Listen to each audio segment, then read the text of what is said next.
भगवान देव अधिदेव महादेव भगवान शिव, जिनकी पुनीत पावन पवित्र शिव महापुराण की कथा भगवान शिव की कृपा से, करुणा से, उनकी उदारता से श्रवण करने का सौभाग्य आप और हम सभी को प्राप्त हुआ है। बड़े भाग्यशाली हैं सभी श्रोता भाई बहन जो इस पवित्र पावन शिव महापुराण की कथा को दिव्यता के साथ में श्रवण कर रहे हैं। बठिंडा पंजाब की ये पवित्र पावन भूमि, जहाँ भगवान शिव की ये पवित्र पावन कथा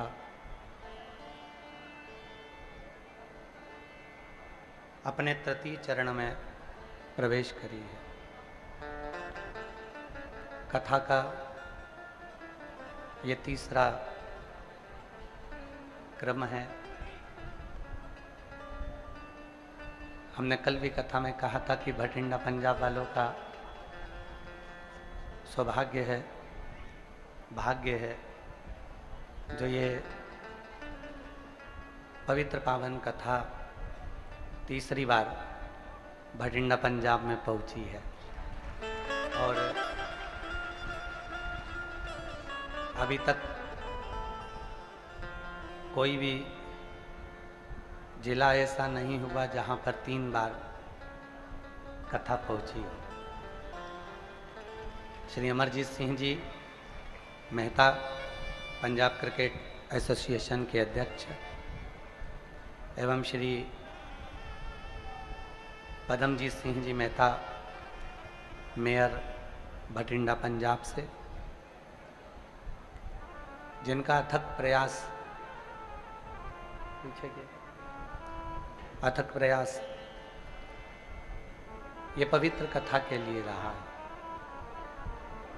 एक बार श्री अमरजीत सिंह मेहता जी के लिए, श्री पदमजीत सिंह मेहता जी के लिए और पूरे परिवार के लिए जोरदार ताली की गर्जना। जो तीसरी बार कथा बठिंडा पंजाब में पहुंची है। अमरजीत जी, आपको बहुत बहुत साधुवाद है। कोई जिला ऐसा नहीं है जहां पर 3 बार शिव महापुराण की कथा पहुंची, पर बठिंडा पंजाब का पहला ऐसा क्षेत्र है जहां तीसरी बार कथा पंजाब की इस बठिंडा क्षेत्र में पहुंची। और ये सभी बठिंडा वासियों का प्यार है, प्रेम है। आप लोग, और केवल आप लोगों का ही नहीं, कल हमारी बात चल रही थी तो हम यहाँ से जब गए तो श्री अमरजीत सिंह जी मेहता जी की धर्मपत्नी श्रीमती मेहता कल कह रही थी कि गुरुजी, कथा इस वर्ष थोड़ी सी लेट हुई तो हमारे मन को अच्छा नहीं लग रहा था कि कथा क्यों लेट हुई। इसको कहते हैं शिव जी के प्रति प्रेम, वात्सल्यता, करुणा, स्नेह। एक मानव का देह, मानव का शरीर, और उस शरीर से कुछ थोड़ा भी भगवत नाम हो जाए, गुरु की वाणी कानों में पड़ जाए, गुरुद्वारे जाकर ये मत्था साहिब के चरणों में झुक जाए, मंदिर शिवालय जाकर ये मत्था शिव के चरणों में झुक जाए तो समझ लेना कि हमारा जीवन सार्थक हो गया।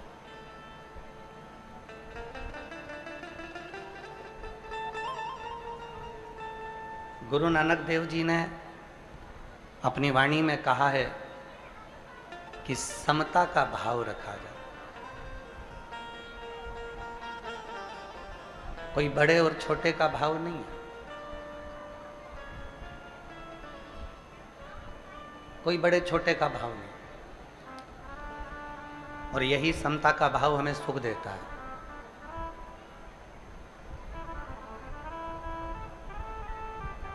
लोग अपनी कुर्सी नहीं छोड़ते हैं, स्थान नहीं छोड़ते हैं, पर जैसे आप जमीन पर बैठकर कथा सुन रहे हो वैसे ही अमरजीत सिंह जी भी, पदमजीत सिंह जी भी ऐसे ही आपके साथ में बैठकर जमीन पर ही कथा श्रवण करते हैं। कभी गुरु नानक देव जी की वाणी का स्मरण करें। लंगर चखने वाला चाहे बड़ा हो चाहे छोटा हो, उसका समर्पण गुरु की वाणी पर होना चाहिए। भजन करने वाला छोटा है कि बड़ा है, उसका समर्पण गुरु की वाणी पर होना चाहिए। एक संगत जब कहीं जाती है, सत्संग करती है, तो वो संगत केवल एक ही चीज जानती है कि हमें परमात्मा का भजन कैसे करना है, स्मरण कैसे करना। उस संगत को ये मतलब नहीं रहता कि हमको क्या भोजन मिला, क्या पानी मिला, कैसी रहने की व्यवस्था मिली, क्या मिला और क्या नहीं मिला। शिव महापुराण की कथा करते करते 30 वर्ष हमको भी हो गए, और इन 30 सालों में देखा है जो भी शिव भक्त शिव महापुराण की कथा को श्रवण करने के लिए आते हैं, जो असली श्रोता होते हैं, कथा सुनने वाले होते हैं, वो कभी भी किसी यजमान से, मीडिया से या कोई माइक लगाकर पूछे उससे भी ये नहीं कहते कि यहाँ पर क्या कमी है। हमेशा एक ही बात कहते हैं कि पूरी व्यवस्था है और हमको बाबा की कृपा है, यहाँ कोई कमी नहीं है। एक ही बात उनके मुख से निकल, मतलब संगत से मालूम पड़ जाता है कि ये संगत कैसी है, उसका ईश्वर के प्रति भाव कितना है, उसका स्मरण कितना, उसकी भक्ति कितनी। कई मीडिया वाले पहुंचते हैं माइक ले लेकर, आप बताओ यहाँ कैसी व्यवस्था है, आपको कोई लाभ हुआ कि नहीं हुआ, क्यों आए हो, इतनी गर्मी में कैसे पहुँचे हो। जब आप अपना अनुभव उन मीडिया वालों को बताते हो कि बाबा ने हमारे ऊपर ये कृपा करी है, शिव जी ने हमको यहाँ बुलाया है, और व्यवस्था करने वाला कोई दूसरा नहीं, स्वयं देव अधिदेव महादेव है जो व्यवस्था करता है, आप और हम नहीं है। आपके और हमारे बस का कुछ भी नहीं है। तेरी कृपा बिना एक भी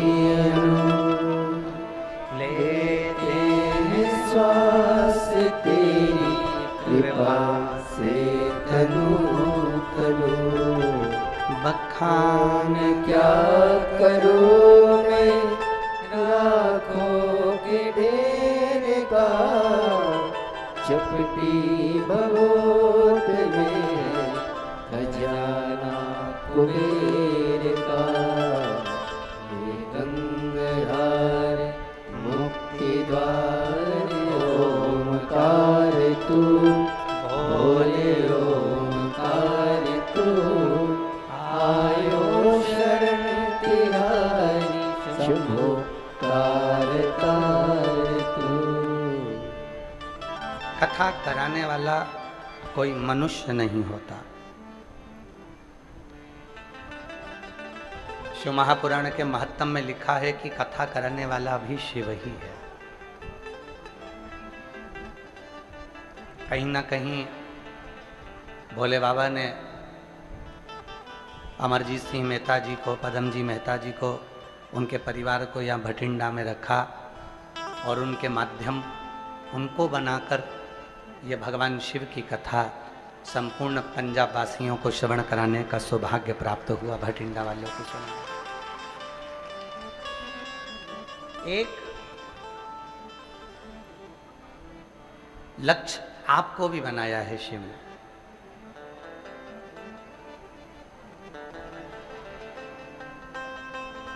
एक बीच का सूत्र आपको भी बनाया है शिव ने। लिखा शिव महापुराण की कथा में, तुम रुका जी चंचुला देवी से कहते हैं जब कोई शंकर की कथा सुनकर जाता है, उसके मुख का दर्शन जो जो करता है, अधोगति में अगर उस जिस मार्ग से शिव पुराण की कथा सुनकर जाने वाला व्यक्ति जिस मार्ग से जा रहा हो, उस मार्ग में अगर कोई अधोगति में मर भी गया हो, किसी के प्राण छूट गए हों, कोई गर्भस्थ मर गया हो, कोई गर्भ से शांत हो गया हो, कोई अचानक एक्सीडेंट में चला गया हो, और वो जीवात्मा भी अगर भटक रही होती है, तो जो कथा श्रवण कर कर जा रहा होता है, उसके शरीर की तरंग से वो जीवात्मा तर जाती है। उसको पिंड की भी जरूरत नहीं पड़ती, पिंड की भी जरूरत नहीं। ये कथा मानव के जीवन की व्यथा को मिटाने वाली। 3 क्रम है शिव महापुराण के। शिव महापुराण की कथा 3 बातों को मार्गदर्शन करती है। पहला, शिव को 1 लोटा जल चढ़ाओ, बन सके शिव की पूजन करो, साधना करो। कई लोग कहते हैं कि हम अगर घर में शंकर जी का शिवलिंग लाकर रख लेंगे, तो हम अगर बाहर गए, शिवलिंग घर में रह गया, कोई पूजन करे ना करे तो उसका दोष लगेगा। शिव महापुराण ने स्पष्ट कह दिया, घर के अंदर अगर आपने शिवलिंग लाकर रखा है, कोई शिवलिंग तुम्हारे घर के अंदर रखा है, तुम 2 महीना, 4 महीना, 6 महीना कहीं बाहर भी चले गए, 15 दिन भी चले गए, तुमने शिव जी पे जल नहीं भी चढ़ाया, तुमने शंकर जी की पूजन नहीं भी करी, अगर एक चावल का दाना या एक बेलपत्र शंकर के शिवलिंग पर चढ़ाकर तुम चले जाते हो, भले 8 दिन में आओ, 15 दिन में आओ, 20 दिन में आओ, 1 महीने में आओ, 6 महीने में आओ, तो भी तुमको कोई दोष नहीं लगता। शिव करुणा ही करते हैं और तुम्हारे घर की रक्षा ही करते हैं।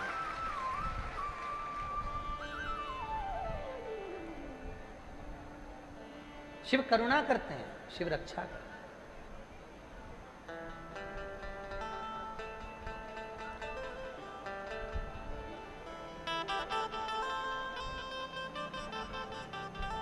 हम अगर शंकर जी पे जल नहीं चढ़ा पाए 15 दिन, 20 दिन, कई माताएं कहती हैं कि हमारा रजो धर्म आ जाता है, रजस्वला हो जाती हैं, हम 8-10 दिन काम नहीं कर पाती हैं, 4-6 दिन तक, तो शिव जी दोष तो नहीं देंगे? नहीं।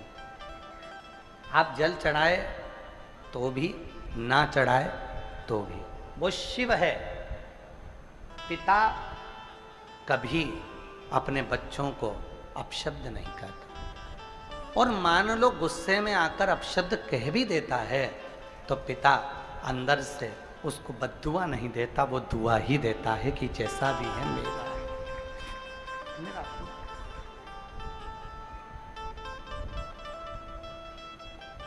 और मांगा है भोलेनाथ से वरदान लेके भी, मांगा है भोलेनाथ से वरदान लेके भी, तेरी कृपा बनी रहे जब तक है जिंदगी, तेरी कृपा बनी रहे जब तक है जिंदगी, मांगा है भोलेनाथ से वरदान लेके भी, मांगा है भोलेनाथ से वरदान कृपा बनी रहे जब तक है जिंदगी, तेरी कृपा बनी रहे जब तक है जिंदगी। मांगा है भोलेनाथ से वरदान एक भी, मांगा है भोलेनाथ से वरदान एक भी। एक वर चाहिए कि उसकी कृपा, उसकी करुणा, उसकी उदारता, उसकी दया बनी रहे, उसकी।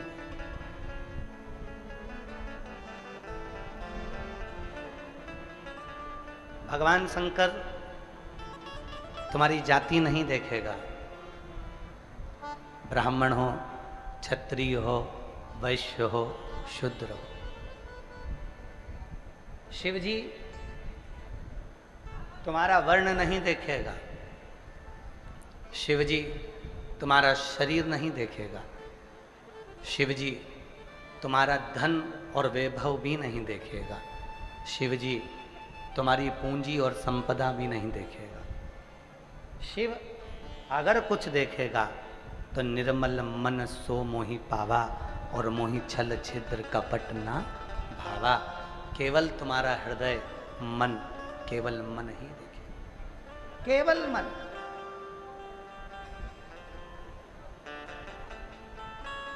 मन के सिवा कुछ नहीं। और मन के सिवा उसको चाहिए भी क्या?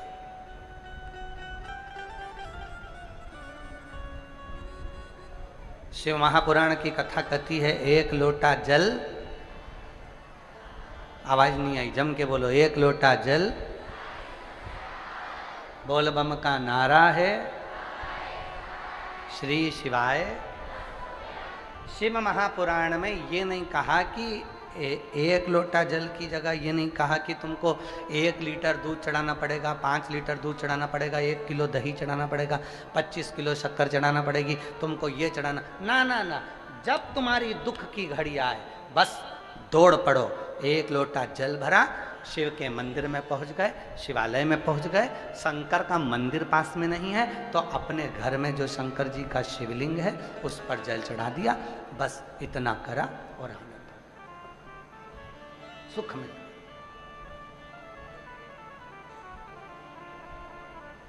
यहां शिव को बहुत आडंबर की जरूरत नहीं पड़ती, यहां शिव को बहुत दिखावे की जरूरत नहीं पड़ती।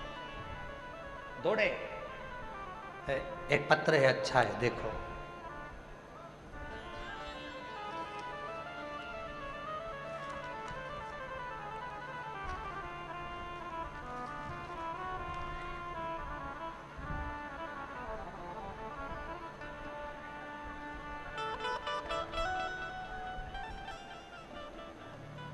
मैं रजनी, पति का नाम वेद प्रकाश, निवासी श्री गंगानगर, जिला राजस्थान।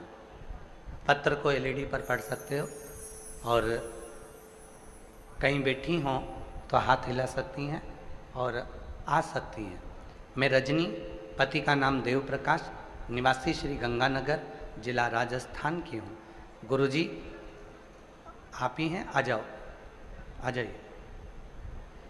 गुरुजी मैं क्या कहूँ, मेरे भोले बाबा का गुरुजी मेरी लड़की राधिका जी, जो केवल 7 साल की है, जो कि जन्म टाइम से डॉक्टर ने लीवर खराब बता दिया था। धीरे धीरे गुरुजी डॉक्टर ने मेरी लड़की को, जब वो बड़ी होती चली गई तो उसका लीवर और ख़राब हो गया। आखिरी में डॉक्टर ने खाना पीना सब मना कर दिया था।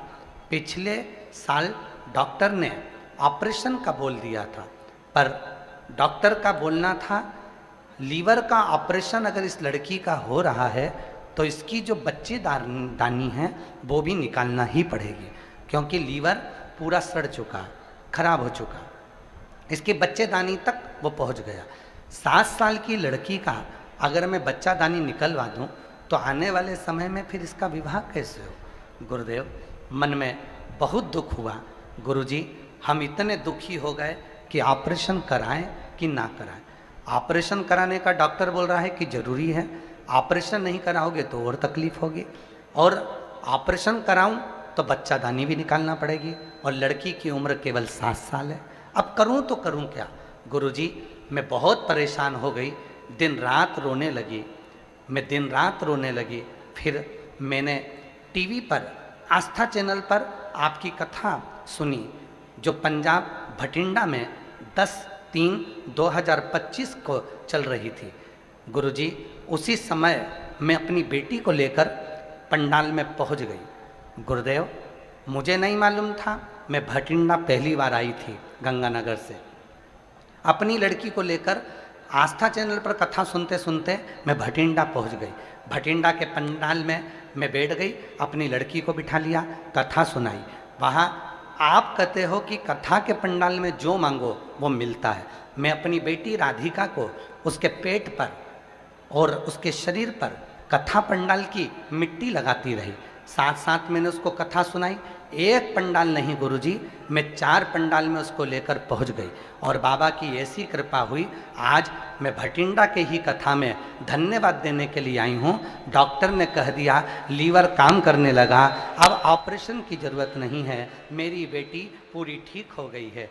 गुरुदेव आज मैं बाबा को धन्यवाद देने के लिए आई हूँ, सारी रिपोर्ट नॉर्मल आ गई। अब मेरी बेटी का न बच्चेदानी निकालना है, ना ऑपरेशन करना है, और लीवर भी काम करने लगा। मैं प्रणाम करती हूँ। एक पत्र और बड़ा सुंदर है, देखिए कितना सुंदर पत्र, जरा पत्र को पढ़ा करो आप लोग भी साथ में। मेरा नाम भूमिका है, मैं मैसूरतगढ़ के जिला गंगानगर से हूँ। कहीं बैठी हो तो हाथ हिला सकती हैं। मेरा नाम भूमिका है, मैं सूरतगढ़ के जिला गंगानगर से आई हूँ। कहीं बैठी हो तो आ सकती हैं। गुरुजी एक लोटे जल का मैं महिमा का क्या गुणगान करूँ। मुझे लंबे समय से सोरायसिस की बीमारी थी। मैंने 2025 में सिरसा की कथा पंडाल में सुनी, उसके बाद में सीहोर गई, वहाँ जाकर कंकर शंकर का पूजन किया और कंकर शंकर घर लेकर आई। सीहोर का रुद्राक्ष गलाकर शिव पर जल चढ़ाया और स्वयं को लगाया। 40 दिन तक लगातार शंकर पर जल चढ़ाती रुद्राक्ष का और वो अपने शरीर पर लगा लेती। गुरुजी मैं नहीं जानती थी कि मेरी जिंदगी में इतने सालों से सोरायसिस की बीमारी थी। डॉक्टर तो कह रहा था कि ये बीमारी मरते दम तक रहेगी, शरीर ठीक नहीं होगा। दवाई खाते खाते कई सालों हो गए पर सोरायसिस की बीमारी ठीक नहीं हुई, और केवल 40 दिन निकले गुरुजी, और बाबा की कृपा से आज मैं पूरी ठीक होकर बाबा को प्रणाम करने भटिंडा आई हूँ, यहाँ प्रणाम करने आई हूँ। मेरा नाम भूमिका है, मैं सूरतगढ़ के जिला गंगानगर से आई हूँ। कहीं बैठी हों तो आ सकती हैं। शिव तत्व किसको कहते हैं?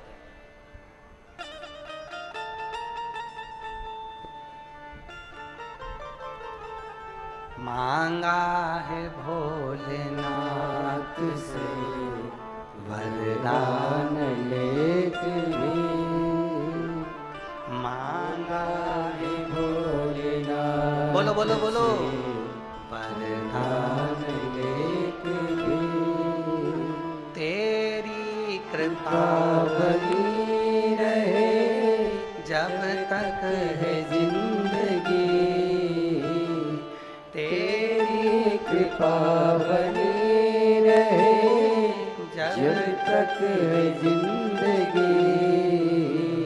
मांगा है भोलेनाथ से वरदान लेके भी मांगा है भोलेनाथ से वरदान लेके भी तेरी कृपा बनी रहे जब तक है जिंदगी, तेरी कृपा बनी रहे जब तक है जिंदगी। मांगा है भोलेनाथ से वरदान लेके भी मांगा है भोलेनाथ से वरदान लेके भी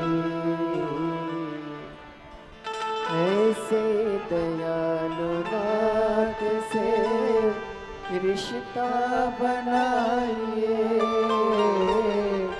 ऐसे दयालु नाथ से रिश्ता बनाइए,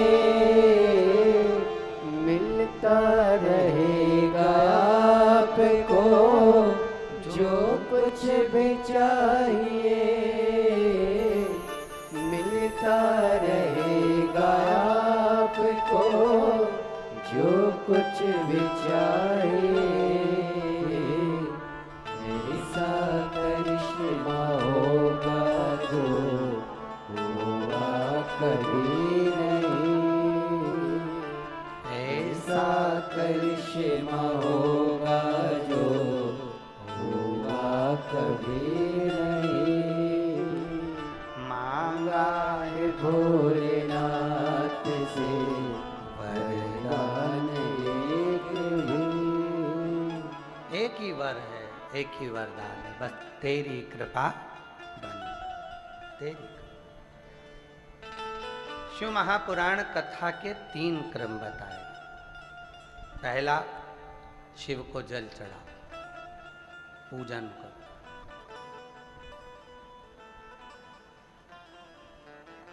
पूजन कैसे होती है? वस्तु से कि मन से?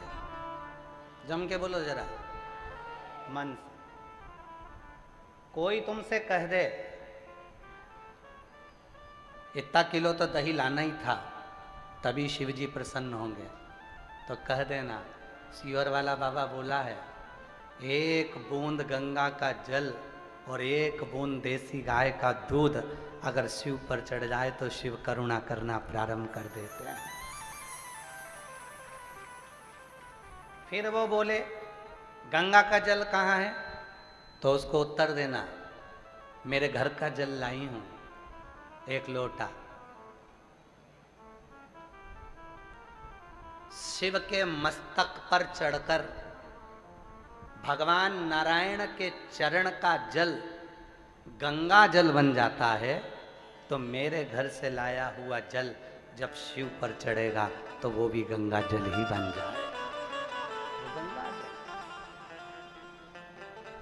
भगवान नारायण के चरण का जल जब शिव की जटा में आया तो गंगा जल बन गए। तो मेरे भी घर का जल आएगा, शिव को चढ़ेगा तो वो भी तो गंगा जल बन जाएगा, वो भी तो गंगा जल। कई लोग जो विरोध करने वाले होते हैं, जो कथा की बातों को काटने वाले होते हैं, वो वीडियो बना बना के डालते हैं कि शिव जी पे चढ़ा हुआ जल मत पीना। तो फिर लिख कर जाना कि मरते समय गंगा जल भी मत पीना, क्योंकि वो भी तो शिव जी पे चढ़ा हुआ है। जो लोग कहते हैं शिव जी पे चढ़ा हुआ जल मत पीना, नहीं तो ये पाप लग जाएगा, दोष लग जाएगा। अरे भाई, तो फिर लिख दे गंगा जल भी शंकर जी पे चढ़ा हुआ है, मरते समय पिला मत देना। जो ऐसा बोलते हैं उनको, गंगा जल भी तो शिव पे चढ़ा हुआ है। अगर हम भगवान शंकर पर चढ़े हुए जल को पीते हैं तो 3 कायिक, वाचिक, मानसिक 3 पापों से मुक्त हो जाते हैं और शिव की शरणागति हमको प्राप्त हो जाती है।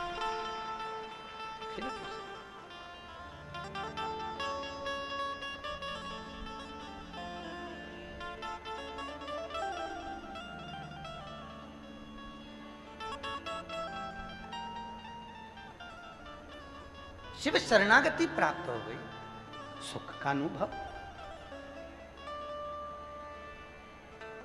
एक लोटे जल का जो कर्ज है वो कोई साधारण नहीं है। एक हकीकत की कथा है इसी कलिकाल की।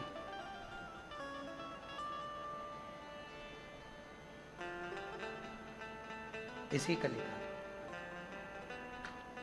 1935 ईस्वी की कथा, इसी कलिकाल की, ग्वालियर के पास की है।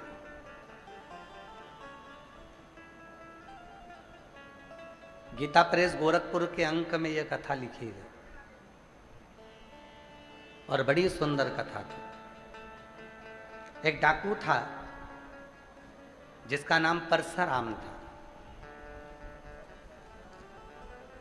डाकू का नाम था परशुराम।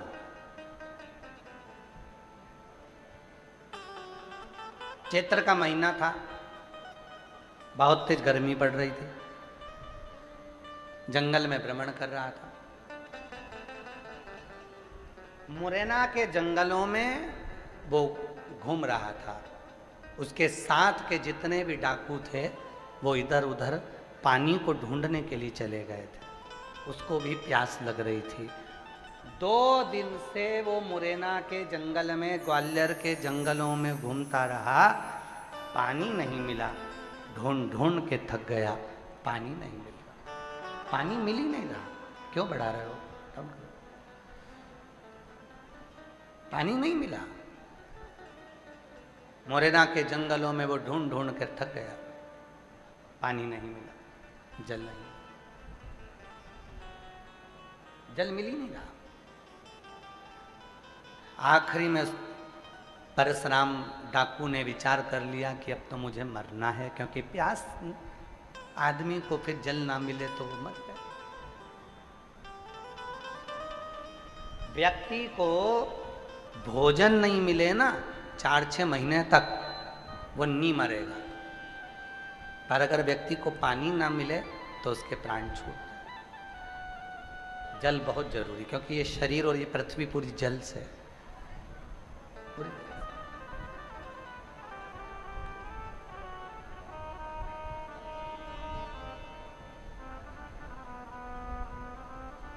अगर सही समय पर व्यक्ति सही जल पीना प्रारंभ कर दे, रोज पानी पीना प्रारंभ कर दे, ज़्यादा से ज़्यादा शरीर में पानी जाना प्रारंभ कर दे, तो आधे से ज़्यादा बीमारी तो समाप्त ही हो जाए। पर इतने आलसी लोग हो गए हैं कि पानी जब तक कोई दिखता नहीं है और किसी से मंगवाते नहीं है तब तक पीते भी नहीं, उठ के रसोई घर तक नहीं जाते। इतने आलसी बैठे रहेंगे, इंतजार करते रहेंगे, आन दो कोई आएगा तो मैं पानी मंगवा लूंगी, नहीं तो मोबाइल तो चला ही रहे थे। और फिर इंतजार करते करते कहीं का आया, फिर आवाज़ लगाया, बहन से कहा पानी ला दे। बहन बोली तू नहीं जा सकता।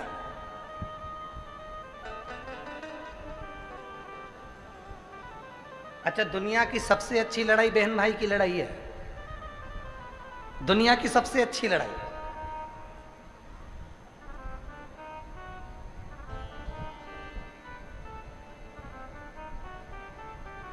और उसके बाद जो लड़ाई है वो पति पत्नी की लड़ाई है। और ये पति पत्नी की लड़ाई तुम्हारी नहीं है, ये तो मां पार्वती जी ने शिव जी से 2 वर मांगे थे। शंकर भगवान से पार्वती जी ने 2 वर काशी में मांगे थे। शिव जी ने कहा मांग पार्वती क्या चाहिए? पार्वती ने कहा मुझे 2 वर चाहिए। एक वर ये, काशी में जो मरेगा उसको तारक मंत्र तुमको देना पड़ेगा, उसके कानों में गुरु मंत्र देना पड़ेगा। भगवान शंकर ने पार्वती को वचन दे दिया, जो काशी में मरेगा उसके कान में गुरु मंत्र मैं दूंगा। दूसरा वर पार्वती जी ने मांगा कि पति पत्नी में कितना भी झगड़ा हो, उनका आपस में प्रेम बहुत बढ़े, ये वर दे दीजिए। तो शिव जी ने वर दे दिया, वर दे दिया। इसलिए पति पत्नी का थोड़ा बहुत झगड़ा होना जरूरी है। वो झगड़ा करेंगे, प्रेम बढ़ेगा। पर इतना झगड़ा मत करना कि वो मायके और तुम्हारे घर। इतना झगड़ा भी नहीं,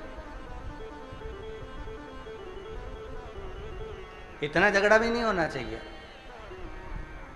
और नहीं तो मालूम पड़े, वो एक किस्सा आता है ना, एक पति नोट जोड़ रहा था। एक पति बैठकर नोट जोड़ रहा था, तो उसका कोई नोट फट गया होगा तो वो जोड़ रहा था। इतने में पत्नी आई मायके से और पत्नी ने आकर कहा क्या कर रहे हो? पति बोला पैसे जोड़ रहा हूं। पत्नी खुश होकर बोली मुझे मालूम था, मेरा बर्थडे आ रहा है ना, उसके लिए जोड़ रहे हो? पति बोला नीरी पगली, 500 का नोट फट गया था तो जोड़ रहा। नोट फट गया। इसलिए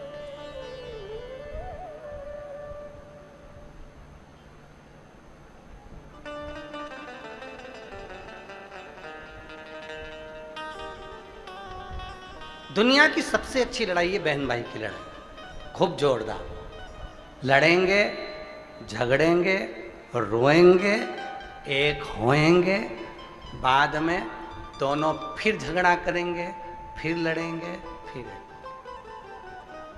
पर ये कब तक लड़ते हैं? जब तक विवाह शादी नहीं होते, कुंवारे हैं तब तक लड़ते हैं, और विवाह के बाद में फिर दोनों झगड़ा करने वाली बात को याद कर कर अपने उस याद में कभी कभी आंसू भी आ जाते हैं, कभी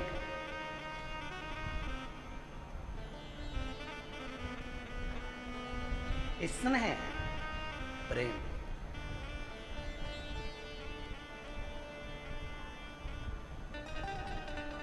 और यही वात्सल्यता है, यही स्नेह है। पानी परशुराम डाकू को नहीं मिला, हताश हो गया। नहीं, हताश होकर परशुराम डाकू ग्वालियर मुरैना के जंगलों में भ्रमण करता करता करता करता आगे पहुंचा तो एक मट्टी का ओटला बना हुआ था। उस ओटले पर शंकर जी का शिवलिंग रखा हुआ था। परशुराम डाकू ने देखा कि वो मट्टी का ओटले पर जो शंकर जी का शिवलिंग रखा हुआ है, वो शिवलिंग पूरा की पूरा टेढ़ा हो रहा है, पूरा की पूरा टेढ़ा हो रहा है, उसमें खड्डा हो गया और वो शिवलिंग पूरा तिरछा हो गया। परशुराम डाकू ने सोचा कि अब पानी नहीं मिल रहा है तो 5-10 मिनट घोड़े को बांधता हूँ और इस शिवलिंग को मैं अपनी तलवार से पकड़कर सीधा कर देता हूँ। परशुराम डाकू उतरा, घोड़े को बांधा और शिवलिंग को तलवार से सीधा करने लगा। शिवलिंग जब सीधा नहीं हो रहा था तो परशुराम डाकू ने शंकर जी से कहा, भोले बाबा तुम मेरे गुरु हो, तुम मेरे गुरु हो, मैं भी डाकू और अच्छा नंबर 1 का, और तुम भी कम नहीं हो। मैं डाका डालता हूं धन का, तुम डाका डालते हो मन का, लोगों का दिल चुरा लेते हो, हृदय चुरा लेते हो।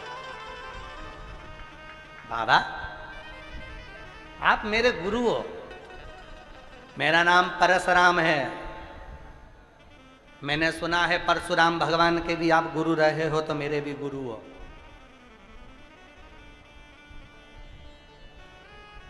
पर बाबा शिवलिंग तो मैं सीधा कर दूंगा, बस बात इतनी सी है कि 2 दिन से प्यासा हूं, पानी नहीं मिला, कहीं जल नहीं मिला,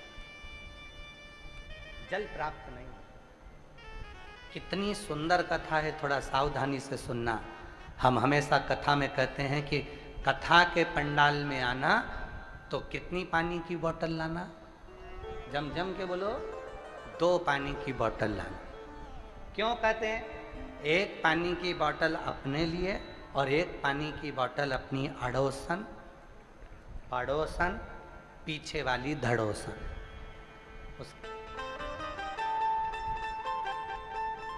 एक पानी की बोतल अपने लिए लेकर आओ और 1 पानी की बोतल जो अपनी अड़ोसन पड़ोसन धड़ोसन है उसके लिए लेकर आओ।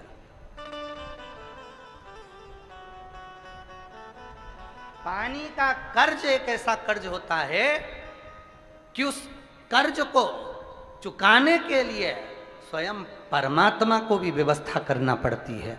स्वयं परमात्मा, जब आप अपना जल, कल हम परसों के दिन हमारे अमरजीत सिंह जी मेहता जी को थोड़ा सा फीवर आया, बुखार आया, तो हम कथा कर कर जब पहुँचे तो हमने उनसे पूछा कि आपका बुखार वगैरह ठीक है? तो कहा गुरुजी बिल्कुल ठीक है और मैं कथा में आऊँगा, सुबह तो मैं होकर आया था, अभी वापस पहुँचूँगा। फिर कहा कि गुरुजी भंडारे में लंगर में हम गए, लंगर में सब लोग बोले कि दाल प्रसाद बनना चाहिए, तो एक गाड़ी भरकर 5 तरह की दाल, 6 तरह की दाल लंगर में पहुंचाई। और ऐसा कैसे ही पिछले वर्ष भी हुआ था। किसी एक ने कह दिया था कि अमरजीत जी यहाँ थोड़ी सी चाय व्यवस्था, तो इन्होंने 1 ट्रक भर के चाय के कैरी बैग भेज दिए। तो वो चाय उन बता रही थी माता जी, कहने लगे 1.5 साल 1 साल तक वो चाय चली, वही चाय। इसी को प्रेम कहते हैं और इसी को सेवा का भाव कहते हैं, इसी को सेवा।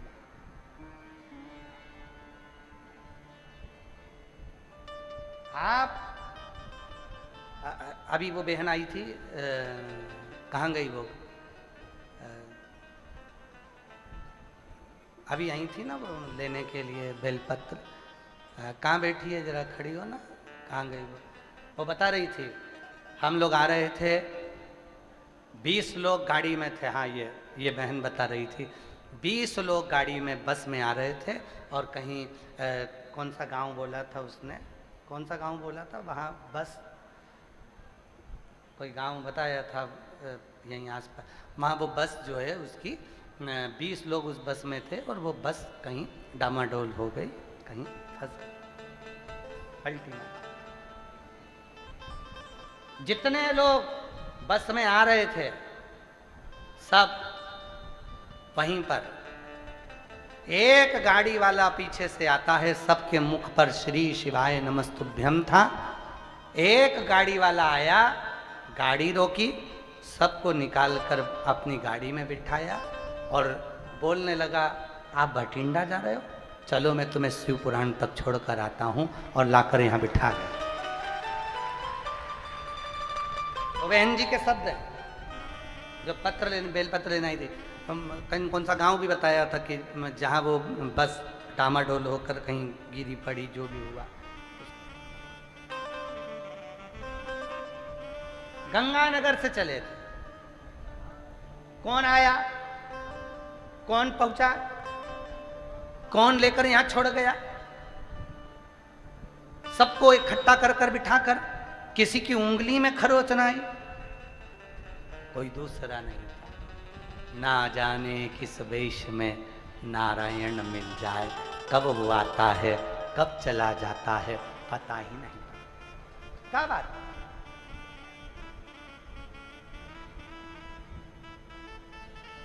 वो कब आएगा कब जाएगा किसी को नहीं मालूम। यहाँ बंसल जी बैठे हैं, वकील साहब बैठे हैं हमारे दिल्ली वाले, और बंसल जी भी बैठे हैं। इन लोगों के स्मरण में है, हम पहले कुछ साल पहले जब हरिद्वार कथा करे थे, जजमान छोटे रूप में कथा कराए थे हॉल में, तो कथा कराए थे, तो वहाँ कथा में आप लोगों में से भी शायद कोई ना कोई पहुँचा होगा। हरिद्वार जब कथा थी तो नीलकंठ दर्शन करने के लिए गए थे। काय बंसल जी सही है, तो नीलकंठ दर्शन करने के लिए गए थे। नीलकंठ दर्शन कर कर आ रहे थे और जो ड्राइवर था उसको आ गई झपकी, और झपकी आने पर ड्राइवर की ना जाने कैसी झपकी लगी और वो गाड़ी पत्थर से टकराई। इधर तो गंगा जी बह रही थी, इधर पहाड़ था, और वो गाड़ी पत्थर से टकरा कर 1 राउंड 2 राउंड और तीसरा राउंड लेने ही वाली थी। इतनी देर में वो 2 बार हिलकर वहीं गंगा के बिल्कुल पास में गिरने के पहले ही वो गाड़ी उल्टी की उल्टी रह गई। आशीष भी सब उसी में, और सुध नहीं क्या हुआ। एक पति पत्नी का जोड़ा आया, इतने सुंदर पति पत्नी, इतने सुंदर, पीली साड़ी एक माँ पहनी हुई थी, पति एक सुंदर सा कुर्ता पहना हुआ था, मस्तक पर त्रिपुंड सफेद लगा हुआ था, पत्नी की नासिका पर से लेकर सिर तक त्रिपुंड लगा हुआ था, और बड़े सुंदर रुद्राक्ष की माला गले में डली थी, बड़ी सी नथनी थी, और वो माँ और वो पिता दोनों हाथ पकड़कर हमसे कहते हैं लाओ हम तुम्हें बाहर निकाल देते हैं। बाहर निकाल कर बिठाकर कहाँ चले जाते हैं पता ही नहीं।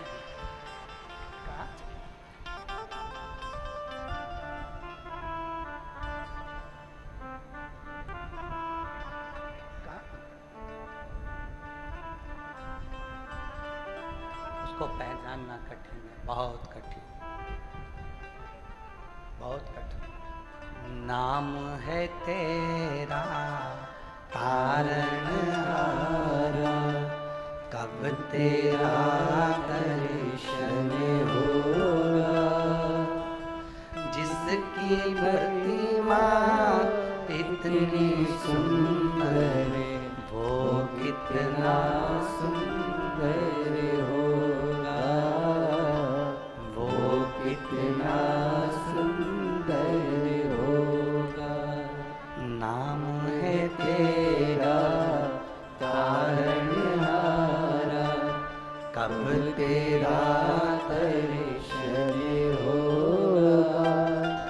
जिनकी प्रतिमा इतनी सुंदर, वो कितना सुंदर होगा, वो कितना सुंदर होगा, वो कितना सुंदर होगा। पहचानना कठिन है, कब शिव कृपा करते हैं, कैसे करुणा करते हैं, कैसे आते हैं पता। पारस डाकू ने, परशुराम डाकू ने कह दिया, भोले बाबा बहुत प्यास लग रही है, मैं शिवलिंग सीधा कर देता हूँ। जैसे ही शिवलिंग सीधा करा, एक बुढ़िया हाथ में लोटा पानी का, एक लोटा जल, उस पे कटोरी रखी मिठाई की, धीरे धीरे डंडा टेकती टेकती टेकती टेकती ओटले पर आकर बैठ गई। शंकर जी के ओटले पर आकर बैठी बुढ़िया।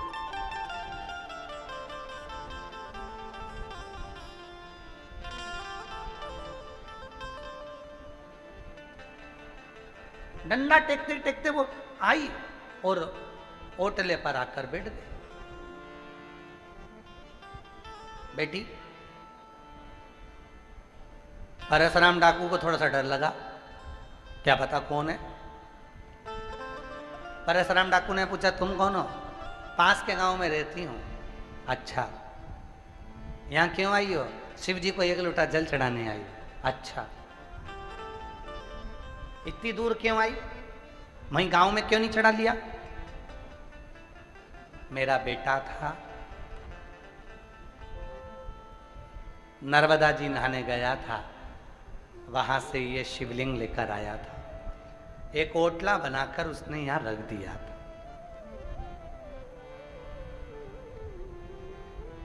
वही आता था, पूजा करता था। एक बीमारी आ गई हमारे गांव में, मेरा बेटा भी मर गया, बहू भी मर गई, उसका लड़का भी मर गया, बस एक लड़की उसकी है, चंपा उसका नाम है, वो मेरे पास में रहती है, चंपा रहती है। अच्छा, अब वो नहीं है ना, तो कभी कभी जल चढ़ाने के लिए मैं आ जाती हूँ। माँ, चढ़ाओ जल शिव जी को। बूढ़ी माँ ने कहा, मुझे ऐसा लगता है कि तुमको प्यास लगी है, जल तो मैं बाद में आकर चढ़ा दूंगी, लो तुम पानी पी लो। एक लोटा जल बूढ़ी माँ ने परशुराम डाकू को दिया, मीठे की कटोरी दे दी। परशुराम डाकू ने मिठाई खाई, पानी पी गया, और पानी जो पिया तो परशुराम डाकू की आंख में जल भरकर महादेव से कहता है, मैंने तो तुझसे कहा था कि प्यास लगी है, और जल बुढ़िया लेकर आ गई, जल बुढ़िया लेकर। मैंने तो तुझसे कहा था। डाकुओं के रिकॉर्ड में परशुराम डाकू का चरित्र आज भी लिखा हुआ है ग्वालियर के रिकॉर्ड में, आप उसको पढ़ो, मिलेगा। बुढ़िया लेकर आए। बूढ़ी माँ वापिस जाने लगी। परशुराम डाकू ने कहा, माँ जा रही हो? हाँ। इतनी जल्दी क्या है? बूढ़ी माँ कहने लगी, मेरी पोती है ना चंपा, उसका विवाह है, बैसाख के महीने में पंचमी तिथि को मेरी बेटी का ब्याह है। उसकी बारात आई, पर बेटा नहीं है, बहू नहीं है, कोई कमाने वाला नहीं है, घर में कुछ भी नहीं है। मेरे को पूरे गांव में जाकर थोड़ा थोड़ा सा मांगना पड़ेगा, तब तो मेरी बेटी का ब्याह होगा। परशुराम डाकू ने कहा, मां तेरा एक लोटा जल पिया है, मैंने अपने गुरु के मुख से सुना था, एक लोटा जल जब शंकर जी के ऊपर चढ़ता है, शंकर भगवान उस जल चढ़ाने वाले के कर्जदार हो जाते हैं और कर्जा चुकाने उसके घर जरूर जाते हैं।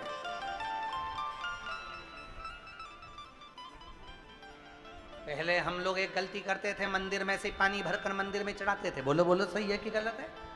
मंदिर का ही लोटा, मंदिर का ही पानी मंदिर में शिव जी को चढ़ाते थे, तो शिव जी हमारे कर्जदार नहीं बनते थे। जब से हमने अपने घर का जल एक लोटा भरकर शिव जी को चढ़ाना प्रारंभ करा, शिव पुराण कहती है तुम्हारे घर का जल लेकर शिव कर्जदार हो जाते हैं तुम्हारे। इसलिए कहते हैं एक लोटा जल सारी समस्या का हल। तुम्हारे घर का जल शिव को मिलता है, शिव तुम्हारे कर्जदार होते हैं, तो तुम्हारा कर्जा चुकाने के लिए महादेव 3 महीने में तुम्हारे दरवाजे पर आकर तुम्हें सुख प्रदान करना प्रारंभ कर दें। सुख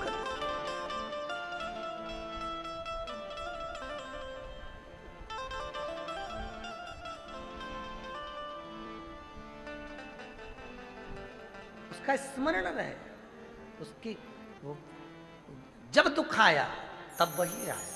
फिर वही वाली लाइन स्मरण आ गई, ओ भीड़ में तन्हाई में प्यार की गहराई में मुझे तुम याद आते हो, मुझे तुम याद आते हो। भीड़ में तन्हाई में प्यार की गहराई में मुझे तुम याद आते हो, मुझे तुम याद आते हो।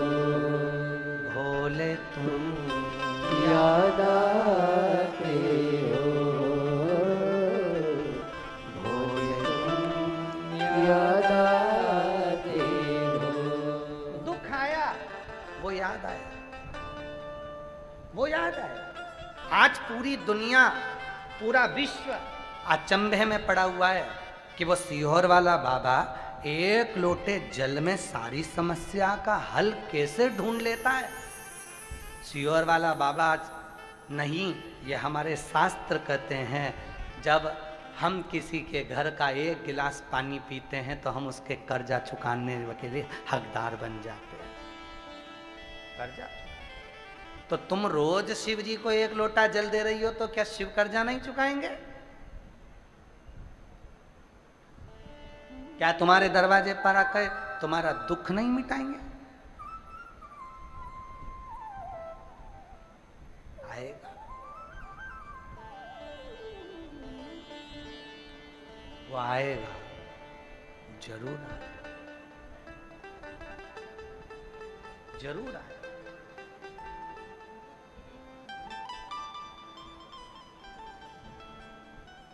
शिव जी सतनंदन का भाव। ये कथा जो चल रही है बठिंडा पंजाब में, आज कथा का 5वां दिवस, 5वां दिन। कल कथा का 6ठा दिवस रहेगा। क्या कहते हैं कल के दिन को? कथा की शिवरात्रि। कल शिव भक्त कथा को श्रवण करने के लिए आते हैं। कल कथा का समय यही 2 बजे से 5 बजे तक ही रहेगा, और परसों सुबह 8 बजे से 11 बजे तक कथा हो जाएगी और विराम हो जाएगी। ये कथा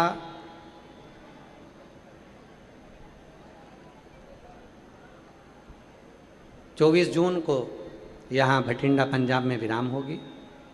उसके बाद अनुष्ठान में हम रहेंगे 7 दिन तक।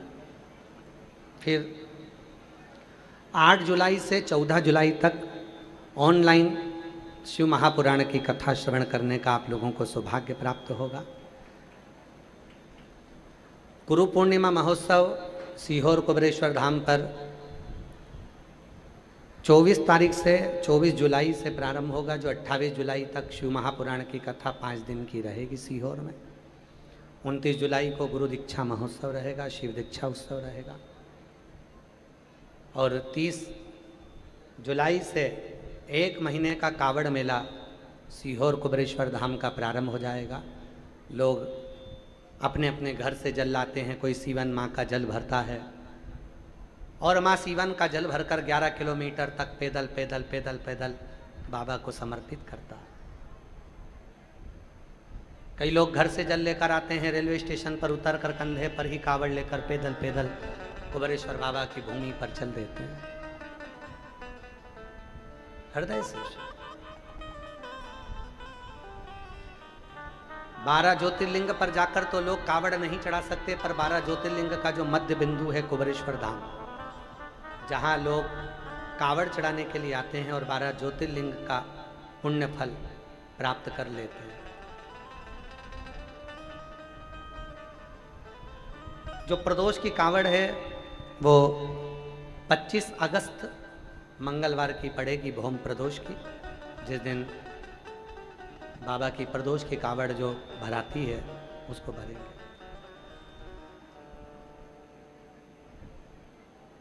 मन सीहोर चलो ओ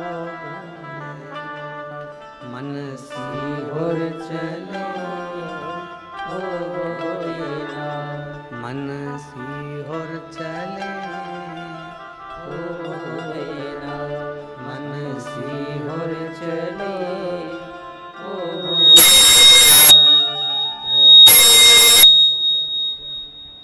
प्रभु आपकी जय हो।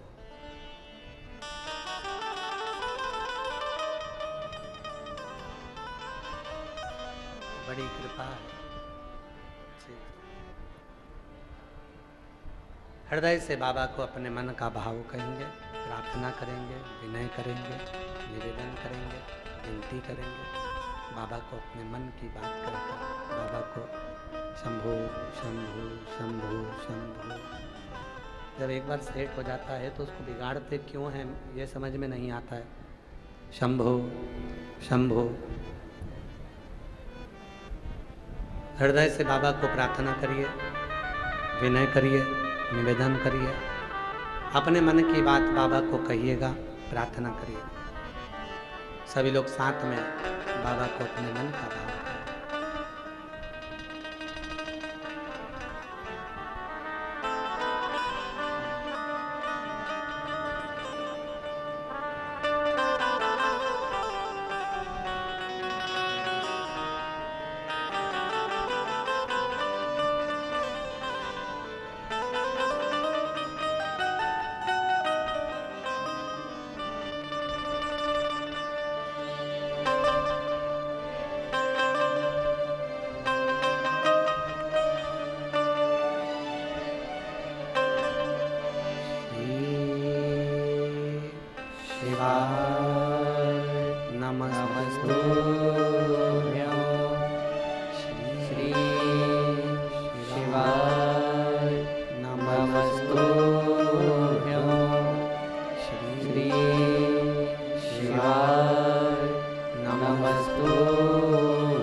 बाबा जप तेरी माला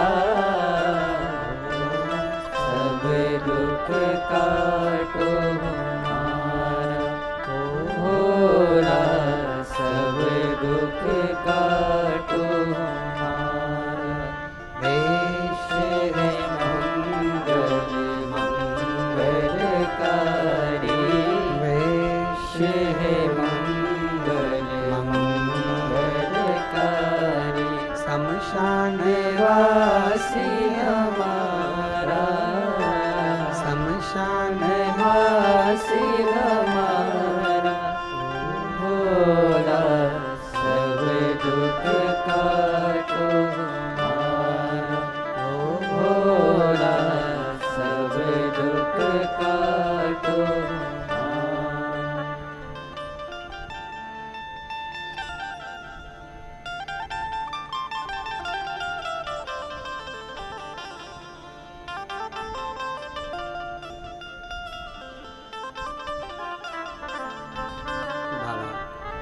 देवाधिदेव महादेव भगवान शिव घरदानी त्रिकालदर्शी कैलाशी विनाशी भगवान शिव की पवित्र कथा कर रही है।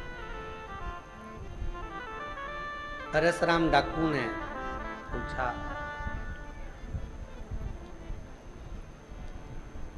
माँ तू इतनी जल्दी घर क्यों जा रही है? कहा, बेटा बेटा नहीं है, बहू नहीं है, पोता नहीं है, चंपा मेरी बेटी पोती का विवाह है। घर में अन्न का दाना नहीं है। गांव में जाऊंगी मांगूंगी, बाहर का प्रेशर खोलो,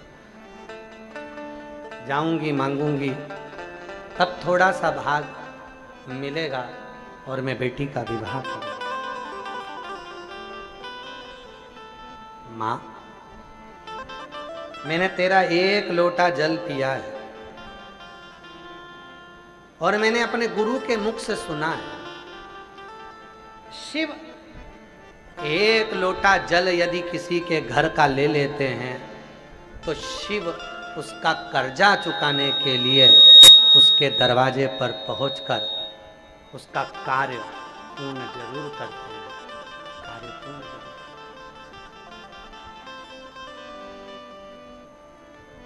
मैंने भी तो तुम्हारे घर का एक लोटा जल लिया, मैंने भी तो तुम्हारे घर का एक लोटा जल पिया, तो मेरा भी तो फर्ज बनता है, मेरा भी तो फर्ज है कि मैं तुम्हारे यहाँ आऊँ।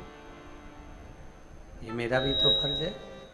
शंभो शंभो शंभो शंभो शंभो शंभो, मेरा भी तो फर्ज है कि मैं उस एक लोटे जल का कर्ज चुकाने के लिए तुम्हारे यहाँ पहुंचूं।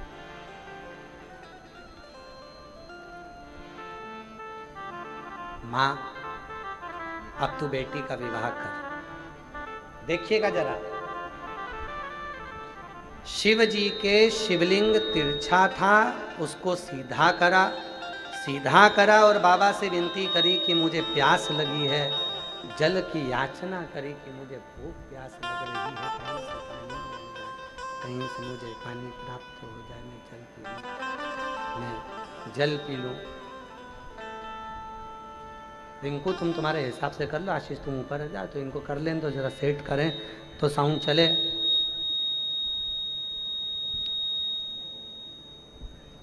शंभो शंभो शंभो।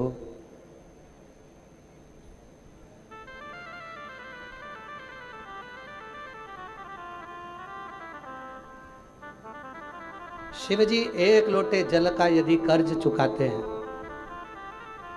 तो मेरा भी फर्ज है कि मैं भी उस एक लोटे जल का कर्ज चुकाऊं, मैं भी उस एक लोटे जल का कर्ज अदा करूं, कर्ज चुकाऊं। माँ तो चंपा का विवाह कर, तो चंपा की शादी कर।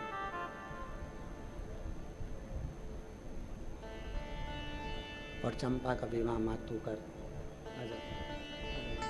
शंभो शंभो शंभो शंभो शंभो शंभो शंभो शंभो शंभो।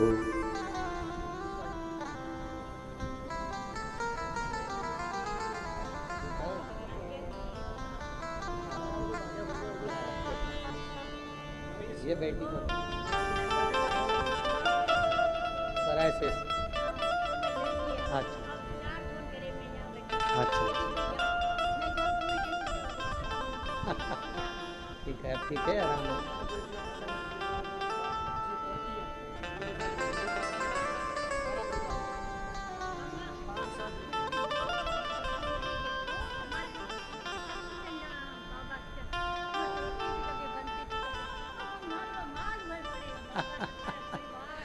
माँ कह रही है पहले ये स्थिति थी कि कभी दिन तो रोटी बनती थी और घर में कभी दिन नहीं बनती थी। इतनी स्थिति खराब थी।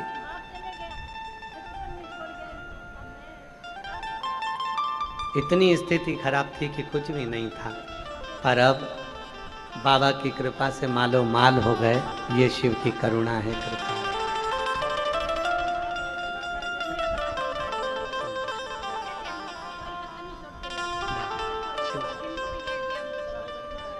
तेरी कृपा का क्या है भरोसा, कब किस पर हो, जरा सी हम पर कर दो, जरा सी हम पर कर दो। तेरी कृपा का क्या है भरोसा, कब किस पर हो जाए, जरा सी हम पर कर दो, जरा सी हम पर कर दो। जिस पर भी हो गई तेरी कृपा करुणा हो, भवे पार हुआ, भवे पार हुआ। पापी हो चाहे जितना, उसका भी बाबा उद्धार हुआ, उद्धार हुआ। गिद्ध जान कणिका जैसे तेरे मन को भाई, जरा सी हम पर कर दो, जरा सी हम पर कर दो। तेरी कृपा का क्या है भरोसा, कब किस पर हो जाए, जरा सी हम पर कर दो, जरा सी हम पर कर दो। शिव ऐसा ही है। परशुराम डाकू ने मन में विचार किया, माँ तू रुक जा, थोड़ा ठहर जा। माँ, शिवजी पे जल चढ़ता है तो उस जल का कर्ज शिव अदा करते हैं, और मैंने तेरे यहाँ का एक लोटा जल पिया है तो अब कर्ज मैं अदा कर, तो चिंता न कर। चंपा का विवाह तू कर। बैसाख की पंचमी के दिन कन्यादान करने के लिए ये परशुराम एक लोटे जल का कर्ज चुकाने के लिए तेरे यहाँ आएगा और विवाह कर कर जाए।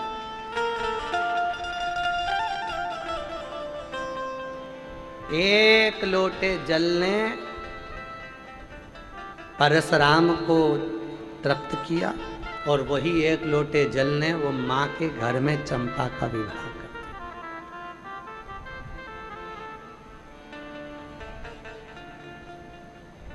ग्वालियर संभाग में परशुराम डाकू की लिस्ट को पढ़ना,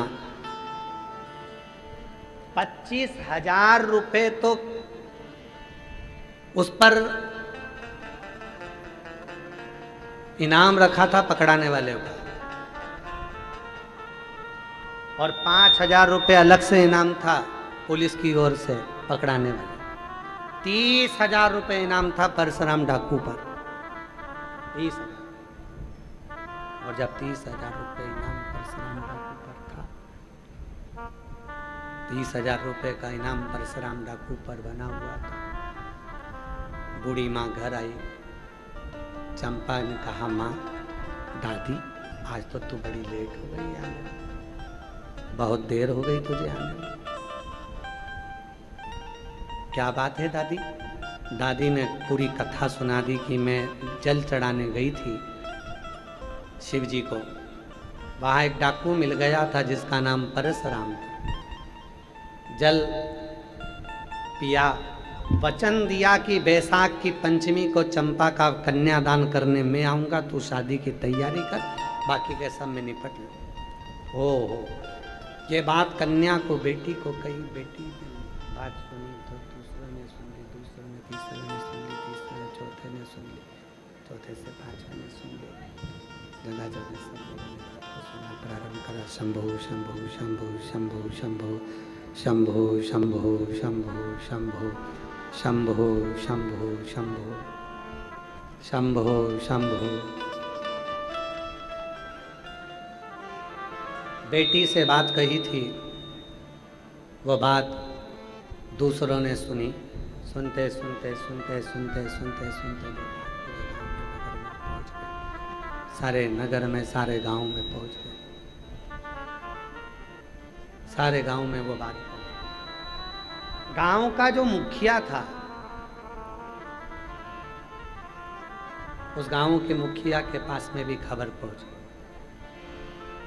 और मुखिया मन में सोचा 30,000 रुपए का इनाम मुझे मिल जाएगा यदि मैं परशुराम को पकड़ा दूंगा। तो जाकर खबर कर दी थाने में, परशुराम डाकू आएगा बैसाख की पंचमी को चंपा का कन्यादान करने के लिए वचन दिया है उसने। पुलिस वालों ने कपड़े चेंज करे, वस्त्र चेंज कर ले। बैसाख की पंचमी के एक दिन पहले पूरे गांव को घेर लिया, छावनी बना दी। परशुराम डाकू आता, उसके पहले परशुराम डाकू ने गाड़ियों में भर भर कर अनाज भेज दिया।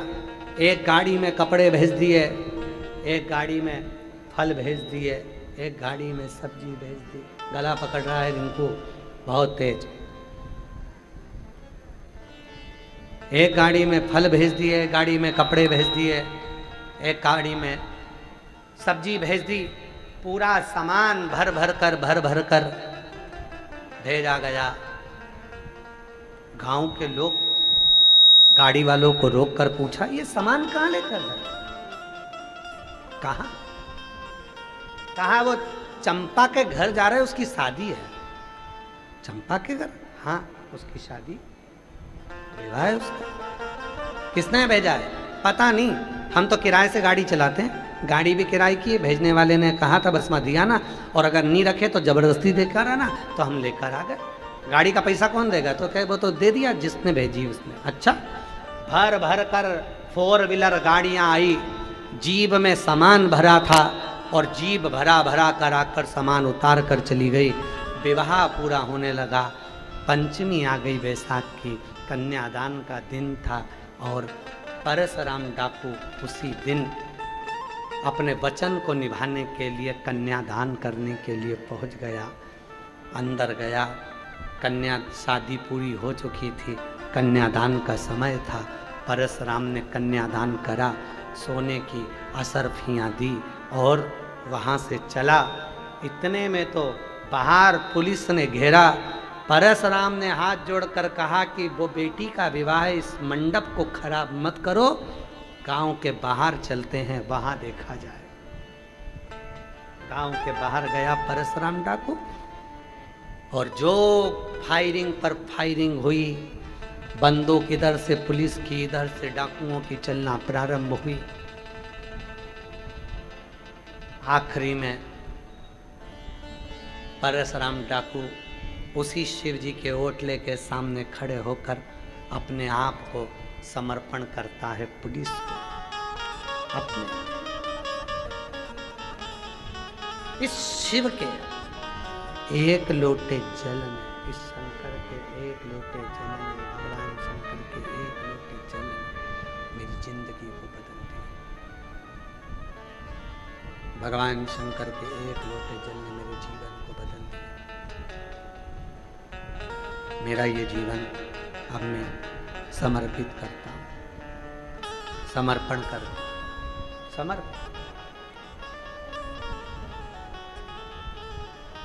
समर्पण करते से ही अदालत ने परशुराम को छोड़ दिया। परशुराम हरिद्वार चले गए, वहीं पर रहकर गंगा के तट पर शिव की साधना करते और एक दिन गंगा के जल में समाधि ले ली और गंगा में समाहित हो गए। ये शिव पुराण की कथा में जो परशुराम डाकू का चरित्र आपको अभी कलिकाल का जो श्रवण कराया, वो श्रवण कराने का कारण केवल एक है कि तुम्हारे एक लोटे जल के कर्ज को चुकाने के लिए जब तुम अपने घर से एक लोटा जल शिव जी को चढ़ाने के लिए लेकर जाते हो, दुनिया के लोग कहते हैं आखिर एक लोटा जल समस्या का हल कैसे हो सकता है। उसकी कथा ये कहती है कि एक लोटा जल भगवान शंकर पर कर्जा कर देता है और शिव से कर्जे को चुकाने के लिए 3 महीने के अंदर तुम्हारा भंडार भरना प्रारंभ कर देते हैं। परशुराम भी वो 1 लोटे जल का कर्ज चुकाने के लिए तैयार हो। वो 1 लोटे